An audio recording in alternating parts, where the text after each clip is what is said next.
मैं छोटे बच्चों के एक नवजात शिशु का जो वार्ड होता है, जो कम वेट के बच्चे होते हैं, समय के पहले जो बच्चे पैदा हो जाते हैं, जिन बच्चों में गंभीर बीमारी हो जाती है, नवजात शिशु होते हैं, उन बच्चों का जो वार्ड था उसमें अचानक शॉर्ट सर्किट से आग लगने के कारण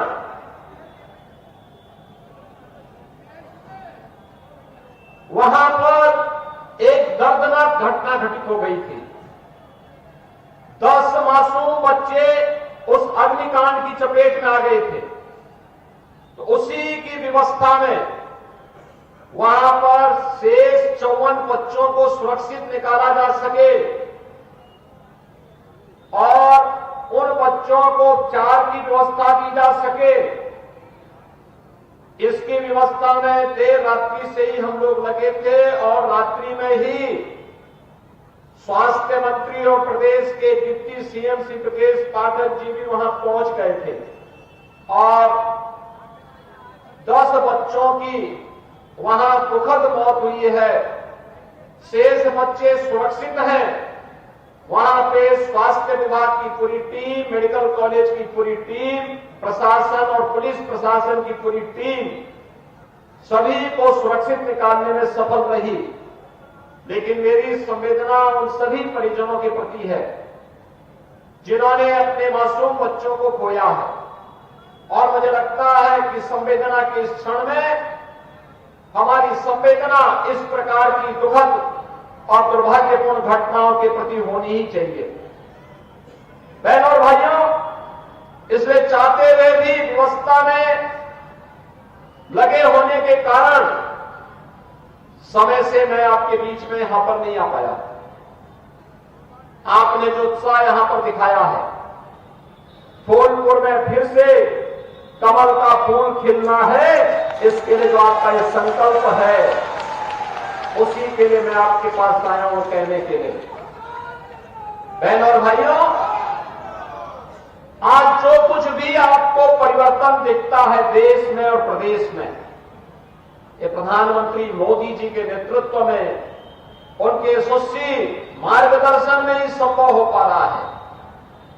चाहे मेडिकल कॉलेज की स्थापना के कार्य हो, चाहे वह देव दीपावली का भव्य कार्यक्रम काशी का रहा हो, चाहे वह दीपोत्सव का भव्य आयोजन अयोध्या धाम का हो, चाहे वह गंगा एक्सप्रेसवे को मेरठ से प्रयागराज से जोड़ने का हो, चाहे वह 2025 का भव्य और दिव्य कुंभ का हो, ये केवल और केवल डबल इंजन की भाजपा की सरकार कर सकती है।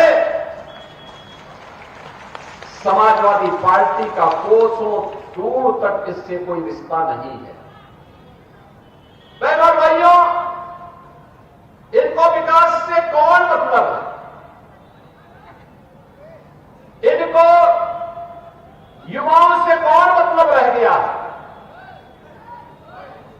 इनको किसानों से कौन मतलब रह गया है? इनको व्यापारियों से मतलब नहीं, इनको विकास से मतलब नहीं। इनका तो एक ही सिद्धांत है कि सबका साथ और सिर्फ ही परिवार का विकास। उससे ऊपर ये सोच भी नहीं सकते, उससे ऊपर इनकी सोच है भी नहीं। याद करिए, हमने पहले दिन कहा था उत्तर प्रदेश के अंदर, उत्तर प्रदेश की धरती को दंगा मुक्त बनाएंगे। उत्तर प्रदेश की धरती में कोई भी माफिया हो, वह खनन माफिया हो, वह नकल माफिया हो, वह वन माफिया हो, वह पशु माफिया हो, उससे सख्ती से निपटेंगे। और बहनों और भाइयों, आपने देखा होगा समाजवादी पार्टी को इससे पीड़ा होती है। नकल माफिया को भी बचाने के लिए वह कितनी एड़ी चोटी, आज भी आप देख लीजिए जितने बड़े दुर्दांत खतरनाक माफिया हैं, वे सब सपा के गले के हार हैं। उन्हीं से इनकी आजीविका चलती है, उन्हीं के भरोसे ये लोग जीते हैं।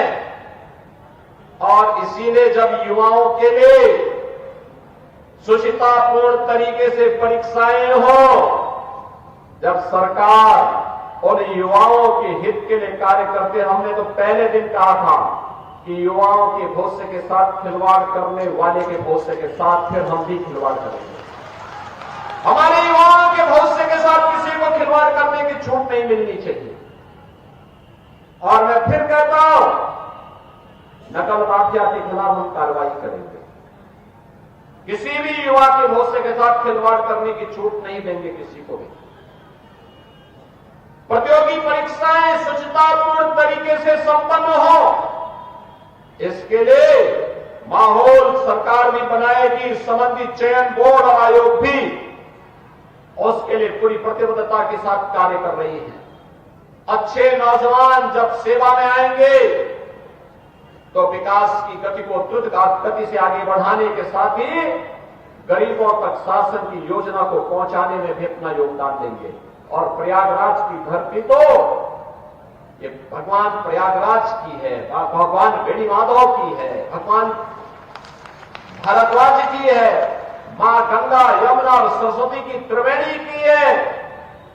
ये पावन धरा तो हमारे लिए एक ऐसी